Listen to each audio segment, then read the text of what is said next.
जबरदस्त सैलरी वाली जबरदस्त जो है बिहार में नई भर्ती निकल कर आ चुकी है बिहार एसएससी के द्वारा। जी हाँ दोस्तों, बिहार एसएससी के द्वारा जो है एक शानदार भर्ती जो है निकाली गई है, जिसका विज्ञापन संख्या आप यहाँ पे देख सकते हैं 01/2025 जो है आ चुका है। इसमें जो पद रहने वाले हैं फ्रेंड्स, वो आपका रहने वाला है सब स्टैटिकल ऑफिसर या ब्लॉक स्टैटिकल ऑफिसर, यानी जो है प्रखंड सांख्यिकी पदाधिकारी के जो है इसमें पद आपके रहने वाले हैं। जो 682 पदों पे बहाली यहाँ पे जो है निकल कर आ चुकी है। इसका फुल नोटिफिकेशन, डिटेल नोटिफिकेशन आ चुका है।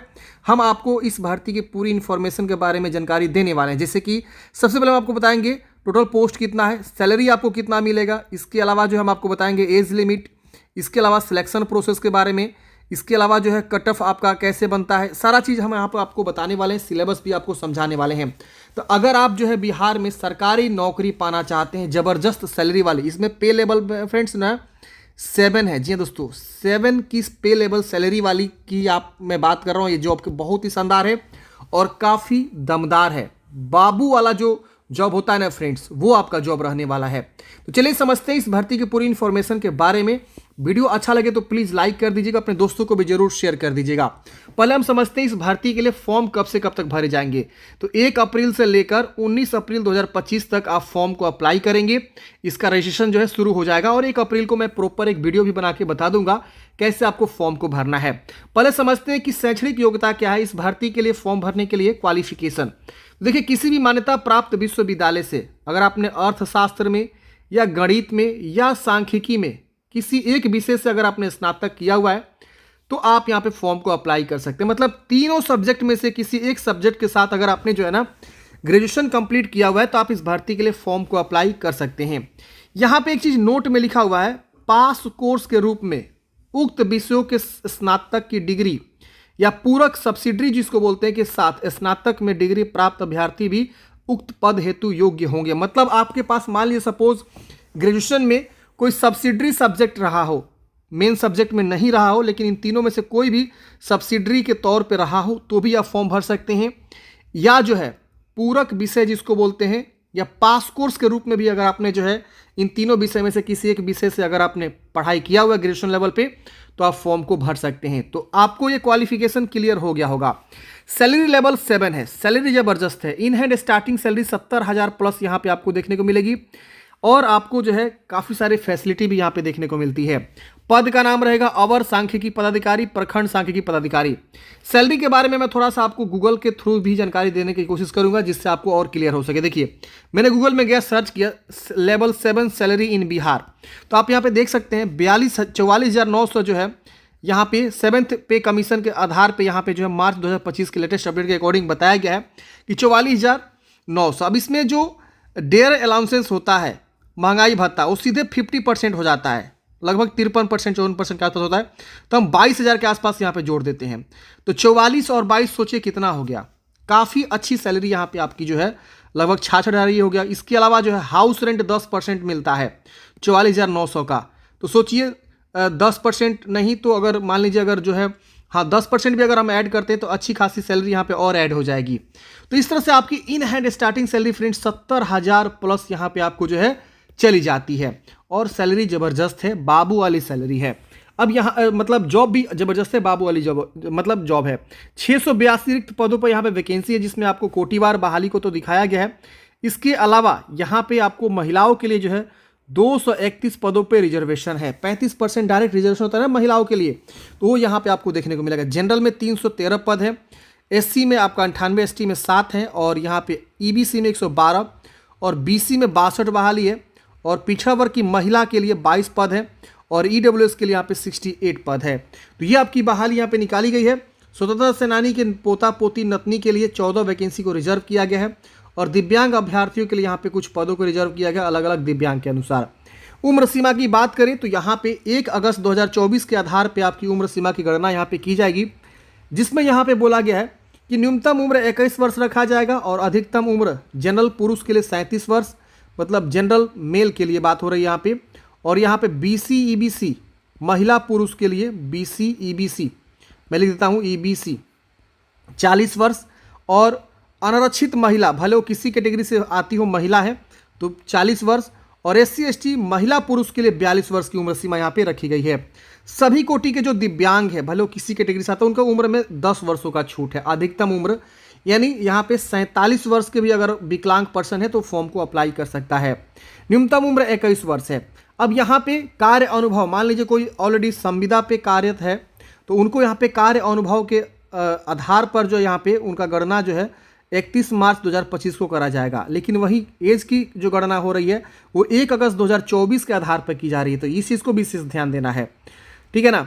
अब काफ़ी लोग क्या करेंगे, रजिस्ट्रेशन कर देंगे और आगे फॉर्म भरने जाएंगे तो दिक्कत हो जाता है, या DV में जाके छंट जाएंगे। तो ये विशेष ध्यान देना है, एलिजिबिलिटी को अच्छे से समझ लेना है कि आप एलिजिबल हैं कि नहीं है। अगर एलिजिबल है तो ही फॉर्म भरिएगा, वरना मत भरिएगा, कोई मतलब ही नहीं है, आगे जाके छंट जाइएगा। अब यहाँ पे बताया गया है कि उक्त परीक्षा के लिए ऑनलाइन आवेदन पत्र भरने वाले अभ्यर्थियों को अपनी जाति के अनुरूप आरक्षण कोटि को सही स्पष्ट रूप से उद्धत करना अनिवार्य होगा। यानी आपको फॉर्म भरने के लिए जो भी जाति होता है, निवास होता है, वो आपको लगेगा अगर आप रिजर्वेशन लेना चाहते हैं तो। बाकी हम आगे डिस्कस करेंगे। अगर आप BC से हैं तो किस प्रकार का जाति और निवास बनवाना होगा, EWS है तो कौन सा वाला, सब चीज़ हम आगे डिस्कस करेंगे। वीडियो को लास्ट तक देखते रहिए बस।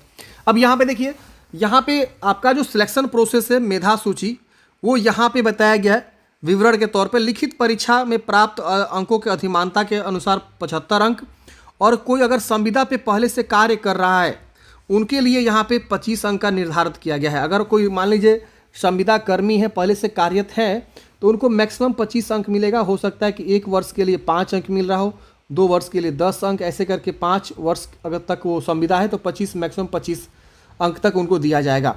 अब ये जो भी कैंडिडेट्स मतलब संविदा पे आधारित कार्य कर रहे हैं उन्हीं के लिए है, बाकी लोग को नहीं मिलेगा। तो फॉर्म भरते समय उनको दिखाना होगा कि आप संविदा कर्मी हैं, तो यस करके अपना जो है एक्सपीरियंस की जानकारी देना होगा। तो एक्सपीरियंस सर्टिफिकेट आप लोग पहले से बनवा लीजिएगा जो भी संविदा कर्मी है।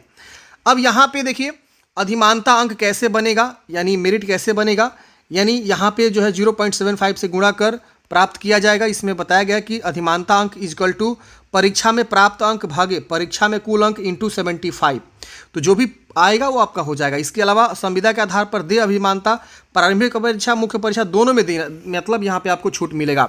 इसमें 2 एग्जाम होगा, प्री और मेंस, तो प्री मेंस के हिसाब से आपका अलग अलग यहाँ पे रखा जाएगा।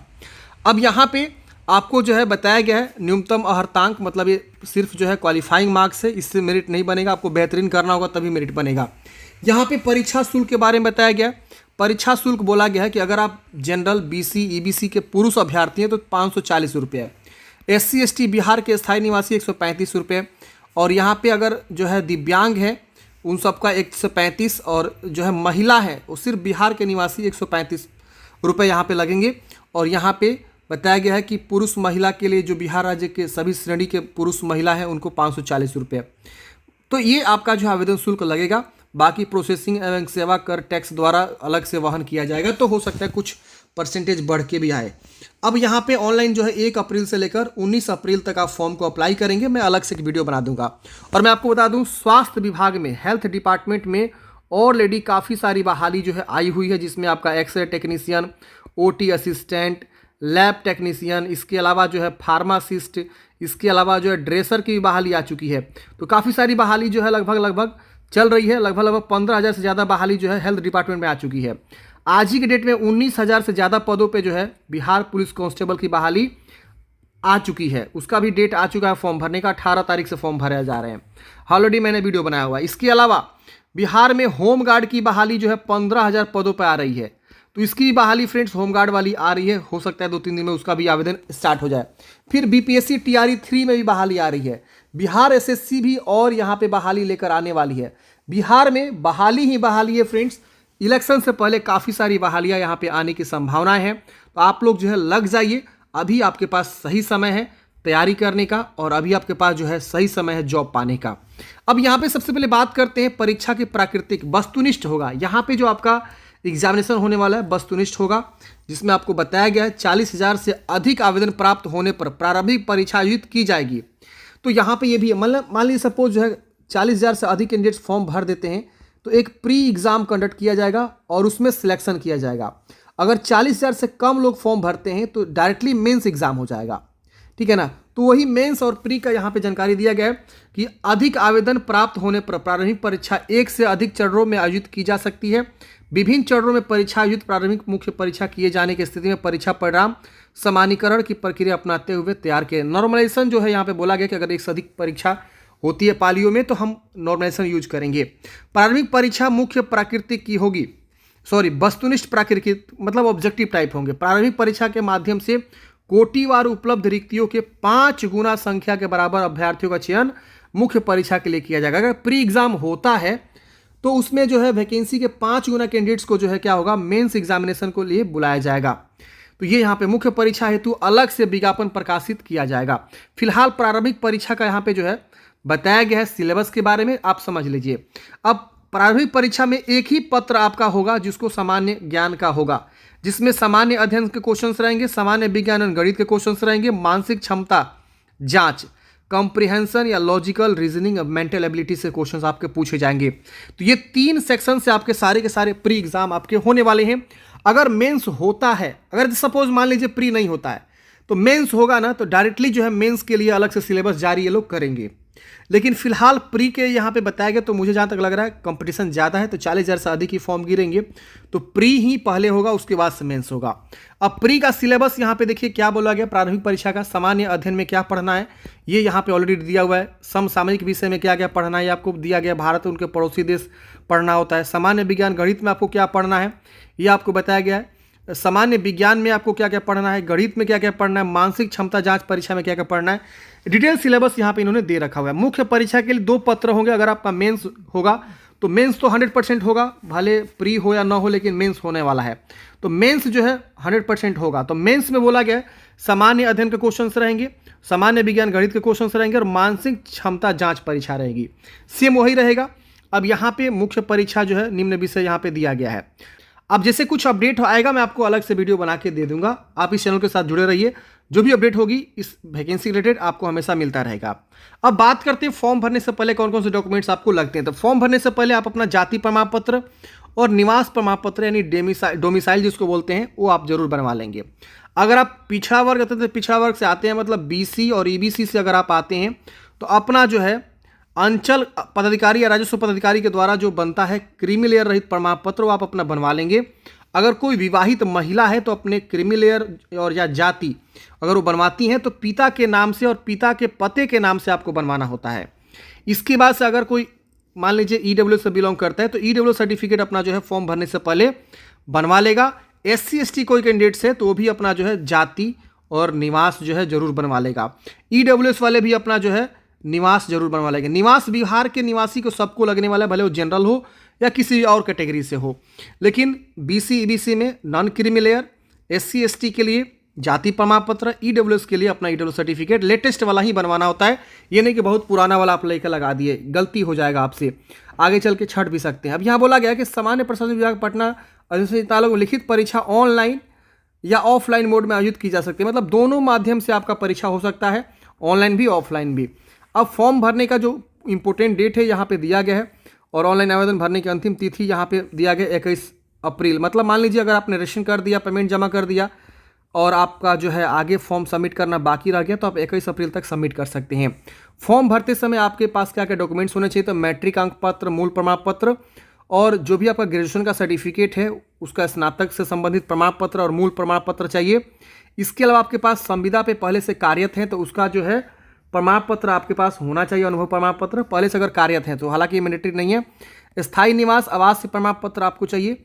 जाति प्रमाण पत्र अगर है तो जाति प्रमाण पत्र आपको यहाँ पे देना होगा। EWS है तो EWS, BC EBC के केस में नॉन क्रिमिनल प्रमाण पत्र। स्वतंत्रता सेनानी के पोता पोती है तो वो सब आपको डॉक्यूमेंट्स देना होगा। दिव्यांग है तो दिव्यांग सर्टिफिकेट आपको देना होगा। इसके अलावा उम्र सीमा में छूट आप ले रहे हैं तो उससे निर्गत सरकारी सेवा का प्रमाण पत्र आपको यहाँ पे देना होगा। संविदा पे कार्यरत है तो उसका जो है आपको प्रमाण पत्र कार्य अनुभव का निर्गत करवाना होगा जहां भी आप कार्य कर रहे हैं। तो ये सारे डॉक्यूमेंट्स आपको जो है यहाँ पे लगते हैं फॉर्म भरने में। बाकी अंतिम तिथि वगैरह यहाँ पे दे दिया गया। आप फॉर्म भरने से पहले जो है सारी इन्फॉर्मेशन को एक बार अपने स्तर से भी जरूर पढ़ लीजिएगा। तो आई होप इस भर्ती के बारे में पूरी इन्फॉर्मेशन आपको समझ में आया होगा। आपके मन में कोई भी डाउट्स है, कमेंट है, आप कमेंट बॉक्स में पूछ लीजिएगा। फ्रेंड्स, मिलते हैं किसी नेक्स्ट वीडियो में। जय हिंद, आपका दिन शुभ हो।